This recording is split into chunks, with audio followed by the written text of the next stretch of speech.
الحمد لله نحمده ونستعينه ونستغفره ونؤمن به ونتوكل عليه ونعوذ بالله من شرور أنفسنا ومن سيئات أعمالنا من يهده الله فلا مضل له ومن يضلله فلا هادي له ونشهد أن لا إله إلا الله وحده لا شريك له ونشهد أن محمدا عبده ورسوله أما بعد فأعوذ بالله من الشيطان الرجيم بسم الله الرحمن الرحيم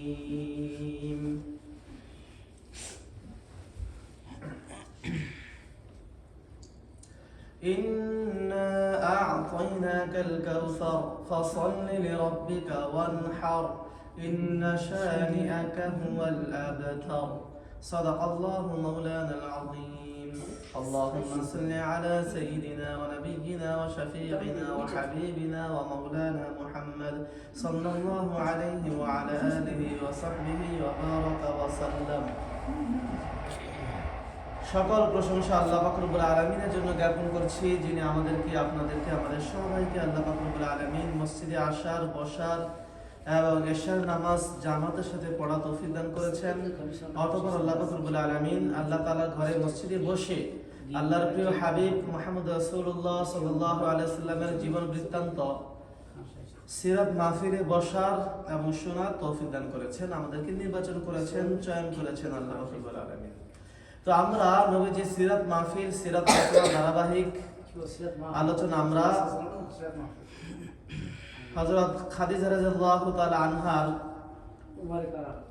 শোকের উপর শোক, তার স্বামী, প্রথম স্বামী, দ্বিতীয় স্বামী এবং তার পিতা ইন্তেকাল করেছেন এবং তার মন ভাঙা হৃদয়ে তিনি অবস্থান করছেন। সে পর্যন্ত আমরা এসে পৌঁছেছি। তো আজকে ইনশাআল্লাহ আমরা আলোচনা করব খাদিজা রাদিয়াল্লাহু তাআলা আনহার স্বপ্নে। খাদিজা রাদিয়াল্লাহু তাআলা আনহার স্বপ্নে হযরত নবী করিম সাল্লাল্লাহু আলাইহি সাল্লাম সূর্য মানব হিসেবে উদয় হবেন। তো তার আগে আমরা গত সপ্তাহের একটু আলোচনা, আমরা একটা প্রশ্ন রাখতে চাই যে কিভাবে কতটুকু মনোযোগ সহকারে শোনা হয়েছে বা কতটুকু আমাদের ইলম অর্জন হয়েছে, এ ব্যাপারে সংক্ষিপ্ত দু একটা প্রশ্ন আমরা করব। তার মধ্যে প্রথম প্রশ্ন হচ্ছে যে হযরত খাদিজা রাদিয়াল্লাহু তাআলা আনহার প্রথম স্বামীর নাম কি? খাদিজা রাদিয়াল্লাহু তাআলা আনহার প্রথম স্বামীর নাম কি? কোন শুনলে বলেন। আতিক ইবনে আবিদ। মাশাআল্লাহ, আতিক ইবনে আবিদ হচ্ছে খাদিজা রাদিয়াল্লাহু তাআলা আনহার প্রথম স্বামীর নাম। জি মাশাআল্লাহ। মাসকে বের পার হয়ে গেছে। মাশাআল্লাহ, বাংলা মাসকে। জি জি জি। আল্লাহ পাক রব্বুল আলামিন গোলাম হোসেন ভাইয়ের ইলমে আমলে বরকত দান করেন। আমিন। জি। দ্বিতীয় প্রশ্ন হচ্ছে যে হযরত খাদিজা রাদিয়াল্লাহু তাআলা আনহার দ্বিতীয় স্বামীর নাম কি? হযরত মুহাম্মদ সাল্লাল্লাহু আলাইহি নাব্বাস। নাব্বাস। ওয়াসাল্লাম। ও আচ্ছা, বিয়া হইছিল। নাব্বাস ইবনে জুরারা। মাশাআল্লাহ মাশাআল্লাহ। হ্যাঁ, সায়ান সায়ান এবং আমাদের ইমরুল গাইস। ইমরুল গাইস ভাই তারা পেরেছেন। মাশাআল্লাহ, তুমি বলেছো? আমার ভাই বলছে। আচ্ছা যাক, নাব্বাস পর্যন্ত বলছে। তো নাব্বাস ইবনে জুরারা পিতার নাম। তো খাদিজা রাদিয়াল্লাহু তাআলা আনহার দ্বিতীয় স্বামীর নাম হচ্ছে নাব্বাস ইবনে জুরারা। না? হ্যাঁ, এখন খাদিজা রাদিয়াল্লাহু তাআলা আনহার বাপের নাম কি? পিতার নাম কি? কে বলতে পারে? আবেদ ইবনে খুয়াইলিদ। খাদিজা ইবনে খুয়াইলিদ। খালিদ ইবনে ওয়ালিদ আছেন না? খালিদ ইবনে ওয়ালিদ। খালিদ ইবনে ওয়ালিদ রাদিয়াল্লাহু তাআলা আনহু, তিনি সেনাপতির মধ্যে সাহাবীদের মধ্যে শ্রেষ্ঠ ছিলেন, যোদ্ধা দিক থেকে যোদ্ধা ছিলেন তিনি এক নাম্বার। তা খালিদ ইবনে ওয়ালিদ, এই খালিদ থেকে খুয়াইলিদ। খালিদ ইবনে ওয়ালিদ তার পিতা না, ওই নামে মিল আছে। জি জি, বোঝার জন্য। তো খাদিজা রাদিয়াল্লাহু তাআলা আনহার পিতার নাম হচ্ছে খুয়াইলিদ না? খাদিজা রাদিয়াল্লাহু তাআলা আনহার স্বামী না, প্রথম স্বামী আতিক ইবনে আবিদ ইন্তেকাল করেছেন। তো তার ঘরে, প্রথম স্বামীর ঘরে খাদিজা রাদিয়াল্লাহু আনহার কোনো সন্তান আছে কিনা কে বলতে পারে? একটি সন্তান। একটি সন্তান আছে। বলো। মেয়ে সন্তান ছিল। কন্যা সন্তান আছে। মাশাআল্লাহ বলি। কামরুল হাসানের ইলমে আমল আল্লাহ পাক বরকত দান করেন। তো খাদিজা রাদিয়াল্লাহু তাআলা আনহার প্রথম স্বামী আতিক ইবনে আবিদের ঘর থেকে, পক্ষ থেকে কি রয়েছে? একটি কন্যা সন্তান রয়েছে। মাশাআল্লাহ। এবং দ্বিতীয় স্বামী হচ্ছে নাব্বাস ইবনে যুরারা। এই খাদিজা রাদিয়াল্লাহু তাআলা আনহা দ্বিতীয় স্বামী নাব্বাস ইবনে যুরারার পক্ষ থেকে কোনো সন্তান খাদিজার গর্ভে বা খাদিজার ঘরে ছিল কিনা? ছিল কি ছিল? কয়টা ছিল? সাদভাই বলেন। একজন ছেলে একজন ছেলে, একজন মেয়ে। একজন মেয়ে। আচ্ছা, সাদ বলছে একজন ছেলে একজন মেয়ে। আর কে বলতে পারে? একজন ছেলে ছিল। ইমরুল কাযী বলেছেন একজন ছেলে ছিল। গোলাম হোসেন বলেন দুইটা ছিল।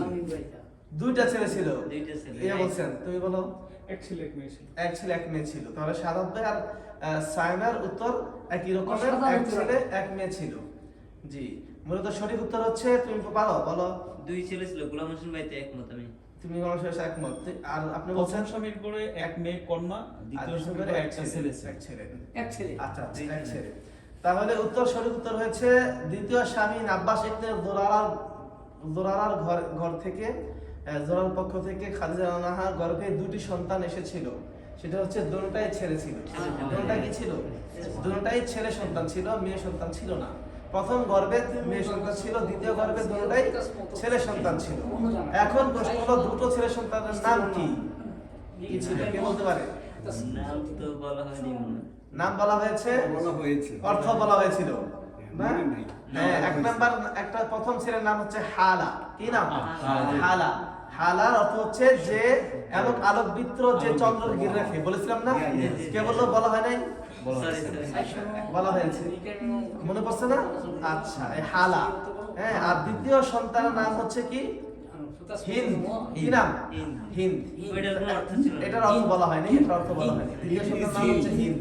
হ্যাঁ, তো এখন এই হযরত খাদিজা রাদিয়াল্লাহু তাআলা আনহার হ্যাঁ দ্বিতীয় স্বামী নাব্বাস ইবনে যুরারাকে কোন সন্তানের নাম ধরে তাকে ডাকা হতো? কুনিয়াত যেটা বলা হয়, অর্থাৎ আমাদেরকে বলা হয় না, যেমন হালার আব্বা, হিন্দের আব্বা না? কোন সন্তানের নাম ধরে তাকে ডাকা হতো? খাদিজা বড় ছেলের নাম হালা। হ্যাঁ, হালার আব্বা কিভাবে বলা হতো? আবু ইবনে হালা। আবু ইবনে হালা, হালার ছেলে আবু হালা। আবু হালা মানে হচ্ছে হালার পিতা। আবু হালা, হালার পিতা। ঠিক আছে, মাশাআল্লাহ, তার চেষ্টা করেছেন। বড় ছেলে, উত্তর সঠিক হয়েছে। তাহলে বড় ছেলের নামে কুনিয়ত করা হতো এবং তাকে ডাকা হতো আবু হালা বলে। তাহলে আমরা বাস এতটুকু জানলাম। তো যাই হোক, প্রথম আতিক ইবনে আবিদ ইন্তেকাল করেছেন, তারপর দ্বিতীয় স্বামী নাব্বাস ইবনে যুরারাকে বিবাহ করলেন। সেও হ্যাঁ, তার সাথেও কি করলেন? আতিক ইবনে আবিদ কত বছরের মাথায় ইন্তেকাল করেছেন? প্রায় 1.5 বছরের মাথায়। 1.5 বছরের মাথায় ইন্তেকাল করে, 1 বছরের মাথায় একটা সন্তান হয়েছে, 1.5 বছরের মাথায় ইন্তেকাল করেছেন। খাদিজা রাদিয়াল্লাহু দ্বিতীয় স্বামী নাব্বাস ইবনে যুরারা তার সাথে কতদিন সংসার করেছে এবং কত বছর পর ইন্তেকাল করলেন তিনি, এটা জানা জরুরি। অন্যথায় খাদিজার দুঃখটা কিভাবে বুঝে আসবে?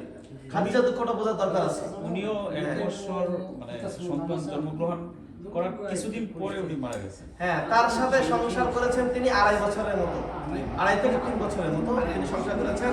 1 বছরের মাথায় তার সন্তান হালা জন্মগ্রহণ করেছেন এবং দ্বিতীয় বছরের মাথায় আরেকটি সন্তান হিন্দ জন্মগ্রহণ করেছেন।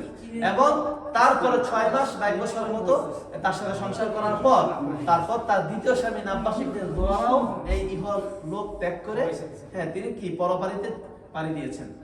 তো এখন এইভাবে তার দ্বিতীয় স্বামী ইন্তেকাল করলেন। অতঃপর তার আব্বা, পিতাজি খুয়াইলিদ, তিনিও কি করলেন? কতদিন পর? তার দ্বিতীয় স্বামী ইন্তেকালের 6 মাসের মাথায় সেই তার আব্বাকে হারালেন। খুয়াইলিদ, খাদিজা রাদিয়াল্লাহু আনহা তার পিতাজিকে, তার আব্বাকেও, খুয়াইলিদকেও তিনি হারালেন, তার পিতা ইন্তেকাল করলেন।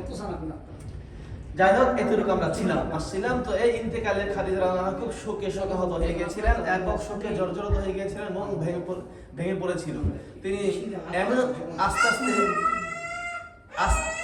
আস্তে এমন অসুস্থতায় পড়ে গেলেন তিনি যে তার অসুস্থতা দিন দিন বাড়তেই লাগলো অসুস্থতা।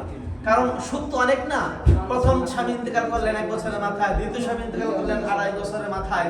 হ্যাঁ, আবার তাদের সংসার এমন না যে স্বামীর প্রতি অতটা মহব্বত ছিল না, সাংঘাতিক মহব্বত জমেছিল স্বামী স্ত্রীর মাঝখানে। সাংঘাতিক মহব্বত জমেছিল স্বামী স্ত্রীর মাঝখানে না? তো এই জন্য একটা কঠিন বিষয় যে স্বামী মারা একের পর দোনো স্বামী, যেই দোনো স্বামীর সাথেই খাদিজার একেবারে আত্মার সম্পর্ক হয়ে গিয়েছিল, ভালোবাসার সম্পর্ক করেছে সংসারের মাঝে দুজনের, এবং সন্তান দুজনের ছিল, দুজনের বড় ব্যবসা, দুজনের বড় ব্যবসা দোনো স্বামীর। তাহলে এমন স্বামীকে হারানো তো বেদনার কথা হতেই পারে স্বাভাবিক। তো প্রথম স্বামী দ্বিতীয় স্বামী পরপর হারালেন, এবং তারপরে যিনি বাবা সান্ত্বনা দাতা যিনি ছিলেন তাকেও তিনি হারালেন। তাহলে এর শোকের উপর শোক কে সহ্য করতে পারে? এত শোক। তো খাদিজা খুব ভেঙে পড়লেন যে এত দুঃখ কেন, এত শোক কেন, এত কেন আমার একের পর এক আঘাত আসতেছে, কেন আল্লাহ পাকের পক্ষ থেকে আমার প্রতি এত আঘাত আসতেছে, তিনি ভেঙে পড়লেন। যাই হোক, তার রোগ বাড়তে লাগলো। অবশেষে তার আম্মাজান তাকে বোঝালেন, তার ভাইরা তাকে বোঝালেন, সাবধান দিলেন, পাড়া প্রতিবেশী যারা আছে, ব্যবসায়িক যারা রয়েছেন, তার কর্মচারীরা, তার বাঘিরা, সখীরা, সবাই তাকে বুঝালেন আস্তে আস্তে। তো বুঝ হয়ে তারপর কিছুদিন পর সে আস্তে মোটামুটি ভাবে কি সুস্থ হতে লাগলেন। যে তুমি ভেঙে পড়ো না, তোমার সন্তান রয়েছে, তোমার একটা মেয়ে, দুটা ছেলে রয়েছে, এদের প্রতি তাকিয়েও তুমি বেঁচে থাকা দরকার তোমার। হ্যাঁ, অন্যথায় এরা এতিম হয়ে যাবে, এতিম তো হয়েই গেছে, পাশাপাশি তুমি না থাকলে তাদেরকে কে দেখবে? এই এদের সন্তানের প্রতি লক্ষ্য করে খাদিজা আবার চিন্তা করলেন, না ঠিকই, হ্যাঁ আমার সন্তানদের জন্য আমাকে বাঁচতে হবে। তাই তিনি আবার মনে বল পেলেন এবং তিনি আস্তে আস্তে সুস্থতার দিকে এগিয়ে চললেন। অবশেষে তিনি সুস্থ হয়ে উঠলেন, মোটে হলো তিনি সুস্থ হয়ে গেছেন আলহামদুলিল্লাহ। তো খাদিজা রাদিয়াল্লাহু আনহা সুস্থ হয়ে গেলেন এবং সন্তানদের লালন পালনের তিনি চিন্তা করলেন, এবং তিনি মনে মনে স্থির করলেন, না আমি আবার পুনরায় আমরা এই ব্যবসাকে আমি ব্যবসার হাল ধরবো, আমরা বিজনেসের হাল ধরবো। তো তার ব্যবসা ছিল অডেল সম্পত্তির মালিক, দুই স্বামীর সম্পদ, বাপেও ধনী ছিলেন। হ্যাঁ, তাহলে দুই স্বামী, আতিক ইবনে আবিদের অডেল মক্কার মধ্যে বড় ব্যবসায়ীদের মধ্যে একজন ছিলেন, 5 জনের মধ্যে একজন। নাব্বাস ইবনে জুরারা, তিনিও মক্কার বড় ব্যবসায়ীদের মধ্যে একজন ছিলেন। কে? নাব্বাস ইবনে জুরারা। তার সম্পদগুলো সব খাদিজার করতল হয়েছে, তার হস্তগত হয়েছিল, ইন্তেকাল করেছেন। এবং তিনি অন্যথা জানো নাই বিবাহ বসছেন, তার সন্তান রয়েছে, তাই তিনি সমস্ত ব্যবসা সম্পত্তি তিনি মালিক হয়ে গেলেন। এখন অর্ডার সম্পত্তির মালিক, তিনি চাইলেন যে তিনি আবার ব্যবসার হাল ধরবেন। ব্যবসা তিনি অলরেডি শুরু করে দিয়েছেন। কি শুরু করে দিলেন? তিনি বিভিন্ন দেশে ব্যবসা পাঠাতে লাগলেন, ব্যবসার বণিক দল পাঠাতে লাগলেন তার কর্মচারীদেরকে দিয়ে। ইয়েমেনে ব্যবসা পাঠালেন, ওই দেশে ব্যবসা পাঠান, সেই দেশে ব্যবসা পাঠান। তো যাই হোক, তিনি প্রথমে ইয়েমেনে ব্যবসা পাঠালেন, সব আবার গোছায় গাছা সুন্দর মতো সবাইকে ডেকে বললেন যে আমি আবার ব্যবসা শুরু করতে চাই। যে বলা সেই কাজ, তিনি ইয়েমেনে ব্যবসা শুরু করলেন এবং পাঠিয়ে দিলেন। তো ইয়েমেনে ব্যবসা চলে গেল অলরেডি, বণিক দল তারা চলে যাওয়ার পর খাদিজা রাদিয়াল্লাহু আনহা তিনি খুব সুন্দরভাবে ব্যবসা হাল ধরলেন এবং বিজনেস করতেছেন, এদিকে সেদিকে দেখতেছেন, খবর রাখতেছেন যে ব্যবসার কি অবস্থা ইয়েমেনের, এবং তিনি ওদিক সেদিকে ব্যবসা করাচ্ছেন। তো যাই হোক, তো ব্যবসার ফাঁকে ফাঁকে এক পর্যায়ে তার নিকট আবার কি দেখা যায়, তার ব্যবসা আবার বাড়তে লাগলো, আবার ব্যবসায় বরকত আসতে লাগলো, বিভিন্ন দিক থেকে তার ব্যবসা বেড়েই চলতেছে দিন দিন। তো তার ব্যবসা বাড়াটা, হ্যাঁ কেন যেন অনেকেই তার বিয়ের প্রস্তাব আবার নিয়ে আসতেছে, যে খাদিজা আবার ব্যবসার হাল ধরছে। সবসময় বিয়ে তার প্রতি পাগল ছিল এলাকার যুবকরা বা বণিকরা। তো এবার দেখা যায় ব্যবসা আরো বাড়তি আছে দিন দিন। এখন খাদিজার নাম চতুর্দিকে ছড়ায় পড়ছে, না চতুর্দিকে ছড়ায় পড়ছে, যে এমনকি সে হিংসার পাত্র হয়ে গেছে। যে খাদিজা, অনেকে উল্টাপাল্টা কথা বলে যে খাদিজা কেন ব্যবসা করবে, সে একটা মেয়ে মানুষ, সে এত পুরুষদের মতো মাসে নামছে কোনো ব্যবসা নিয়ে, এটা তাকে মানায় না, এটা ঠিক না। হ্যাঁ, এইভাবে তারা হিংসুক যারা অন্য ব্যবসায়ীরা, এইভাবে তার প্রতি হিংসা করতে লাগে। হ্যাঁ, তো খাদিজা তাদের কোনো কথায় কান দেন নাই, তিনি ব্যবসা চালিয়ে যাচ্ছেন সুন্দর মতো, তাদের কোনো কথা করলেন না, কান ধরলেন না। বরং তার ব্যবসা এমন পর্যায়ে চলে গেল যে অন্য বড় বড় মক্কার সওদাগররা আর অন্য এলাকা, অন্য দেশের সওদাগর, ব্যবসায়িকরা, বিজনেসম্যানরা তার কাছে এসে কি করে, তার কাছে এসে পরামর্শ নেয়, ব্যবসার পরামর্শ নেয়, যে খাদিজা আমাদের ব্যবসার পরামর্শ দাও, আমি কিভাবে ব্যবসা সফল হতে পারি, আমি কিভাবে ব্যবসা লাভবান হতে পারি। তারা খাদিজার থেকে পরামর্শ নিয়ে ব্যবসা করে। তাহলে কি পর্যায়ে খাদিজা চলে গেছে দেখেন। হ্যাঁ, খাদিজার কোনো এখন তুলনা হয় না।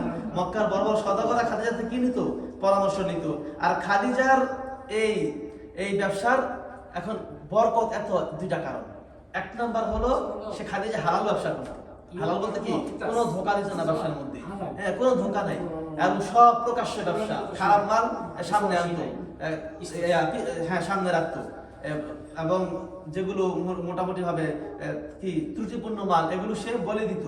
এবং তার কারণ হচ্ছে, আর একটা কারণ হলো কি, হালাল ব্যবসা সব সময় তিনি কি করতেন, মানুষদেরকে ওজনে ঠিক দিতেন, পরিমাণে ঠিক দিতেন, যেভাবে গুণগত কথা হতো সেই গুণগত মান ঠিক রাখতেন পণ্যের ব্যাপারে, তাই হালাল ব্যবসা করতেন। আর একটা কারণ হচ্ছে তিনি দান করতেন, অঢেল দান সদকা করতেন। তিনি যে ব্যবসা থেকে তিনি আয় করতেন এর থেকে তিনি দেখা যায় প্রায় তার ব্যবসার 1/3 তিনি দানের জন্য রেখে দিতেন তার লাভবান থেকে। তো অনেক দান করতেন, 2 হাত খুলে দান করতেন। মক্কার গরিব যারা রয়েছে, অভাবগ্রস্ত যারা রয়েছে তাদেরকে দান করতেন। হ্যাঁ, এভাবে তিনি বাদীদেরকে অমূল্য হাদিয়া দিতেন ব্যবসা থেকে। যারা শ্রমিক ছিল এদের মূল্য থেকেও আরো কিছু বাড়িয়ে দিতেন, খুশি রাখতেন সবসময়। তো এই কারণে আল্লাহ পাক তার ব্যবসার মধ্যে আরো বেশি বেশি কি দিতেন, বরকত দিতেন।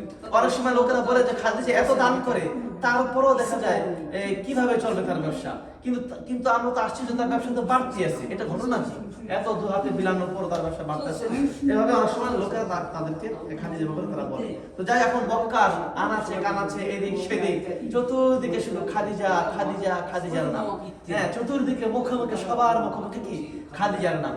হ্যাঁ, তার নিজের এলাকায় নিজের ব্যবসার শ্রমিকদের মুখে, তার বাদীদের মুখে, সখীদের মুখে, মক্কার অলিতে গলিতে ব্যবসায়ীদের মুখে শুধু খাদিজা আর খাদিজা। ধরুন খাদিজার কাছে এখন বিয়ের প্রস্তাব আসতেই আছে। তার ভাইদের মাধ্যমে প্রস্তাব আসে, খাদিজার কাছে ডাইরেক্ট প্রস্তাব আনতে কেউ সাহস পায় না।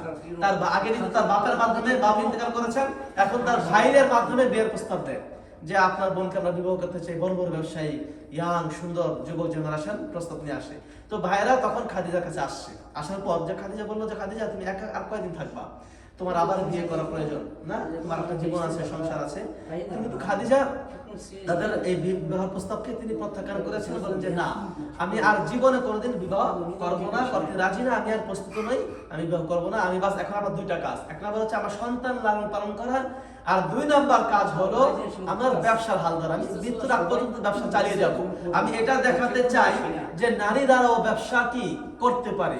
নারীরা শুধু ভোগের পণ্যই নয়, শুধু তারা ঘরের কি রান্নার কাজেই তারা সীমাবদ্ধ থাকতে হবে এটা জরুরি নয়, বরং তারা ব্যবসা চালিয়ে যেতে পারে। এভাবে তাদের ভাইদেরকে তিনি বিবাহ প্রস্তাব প্রত্যাখ্যান করেছেন। তো প্রত্যাখ্যান করার পর যাই হোক, এক পর্যায়ে যে ইয়েমেনে ব্যবসার বাণিজ্য পাঠালো, সেই ইয়েমেন থেকে ব্যবসা বাণিজ্য ফিরে আসার সময় হয়ে গেছে। এখন খাদিজা রাত্রিবেলা হিসাব করতেছে যে আমার ব্যবসা আসবে, এই ব্যবসা পণ্য আমি কিভাবে কি করবো, কিভাবে ভাগ করব, আবার এই ব্যবসা আবার স্বামী পাঠাতে হবে, এটার জন্য একটা হিসাব করতেছে। রাতে শুয়ে হিসাব করতে করতে এক পর্যায়ে তিনি শুয়ে পড়ছেন। শোয়ার পর ঘুমের মধ্যে এক স্বপ্ন খাদিজা চোখে। কি স্বপ্ন দেখলেন? গভীর রাতে যখন তিনি শুয়ে পড়লেন, তখন তিনি স্বপ্নে দেখলেন যে কি সুন্দর পৃথিবীটা, অন্য একরকম পৃথিবী। আমি যে পৃথিবীতে আছি এরকম না, কি সুন্দর পৃথিবী, আকাশটা আরো বেশি উজ্জ্বল। হ্যাঁ, এবং আস্তে আস্তে ফর্সা হচ্ছে। সে যে ঘুমাইছিল, এই ঘুমের থেকে দেখা যায় ঘোর কাটছে, অন্ধকার কাটছে, আস্তে আস্তে চতুর্দিক ফর্সা হচ্ছে এবং আস্তে আস্তে সূর্যের আলো লাল দীপ্তিময় উদিত হচ্ছে। তো আস্তে আস্তে সূর্যটা বড় হচ্ছে, আলো প্রখর হচ্ছে। কিন্তু দেখা সূর্যটা ধীরে ধীরে খাদিজার কাছে আস্তে আস্তে এক পর্যায়ে সূর্যটা খাদিজার ঘরে ঢুকে গেল। খাদিজার ঘরটা অনেক আলোময় হয়ে গেল না, এবং চতুর্দিকে আলো ছড়াচ্ছে খাদিজার ঘর থেকে। আরে খাদিজা আশ্চর্য হয়ে গেছে, ঘটনা কি, সূর্য আমার ঘরে। এক পর্যায়ে খাদিজা স্বপ্ন ভেঙে গেছে। এটা দেখার পর, ভাঙার পর বসে হচ্ছে। আমি কি দেখলাম, চোখ বড় বড় করে দেখছি, তাকাতে কিন্তু তিনি ভাবতে লাগলেন যে সূর্য কোত্থেকে এলো, আমি কি দেখলাম স্বপ্নে। সকালে বারবার তিনি ভাবতেছেন, এটা সাংঘাতিক স্বপ্ন। তো যখন ভাবতে ভাবতে এক পর্যায়ে ফর্সা হয়ে গেল, রাত কেটে গেল। ফর্সা হওয়ার সাথে সাথে তিনি কি করলেন, তিনি কাপড় চোপড় পরে তিনি বাহিরে রওনা হলেন তার বাদীদেরকে দিয়ে। তো বাদীর আশ্চর্য হয়ে জিজ্ঞেস করলো যে আপনি তো সাধারণত এত তাড়াতাড়ি বেরোন না, মাত্র ফর্সা হলো, আপনি এখনই ঘুমে থেকে উঠে বাইরে বেরিয়ে পড়লেন, কারণ কি? তখন তিনি কোন কথা বললেন না, ডাইরেক্ট তার ভাই, তার চাচাতো ভাই নাম কি? নওফেল, তার চাচার নাম। মনে আছে, ওয়ারাকা ইবনে নওফাল। তো ওয়ারাকা ইবনে নওফাল তার চাচাতো ভাই, আপন চাচাতো ভাই, তার কাছে সে শরণাপন্ন হলো। কেন? কারণ সে জানে তার ওয়ারাকা ইবনে নওফাল কিতাবী, আসমানি কিতাবের ইলম তার কাছে আছে এবং মোটামুটি সে একটু জ্ঞান রাখে। তো এটা কি স্বপ্ন দেখলাম, সে পারে কিনা দেখে জিজ্ঞেস করি। তো তার কাছে চলে যাওয়ার পর সে শরণাপন্ন হলেন চাচাতো ভাই। তো চাচা জিজ্ঞেস করে আশ্চর্য হলেন যে খাদিজা, ঘটনা কি? আজকে তুমি এত প্রত্যুষে আমার কাছে আসলা, তুমি ঘুমুত ভাঙ্গে এলাকার হট্টগোল কথায় পাখির কোলাহলে তোমার কলরবে ঘুম তোমাকে, আজকে তোমরা তাড়াতাড়ি ঘুমানোর ঘটনা কি? তখন খাদিজা রাদিয়াল্লাহু আনহা বললেন যে আসলে আজকে আমি একটি সাংঘাতিক স্বপ্ন দেখেছি।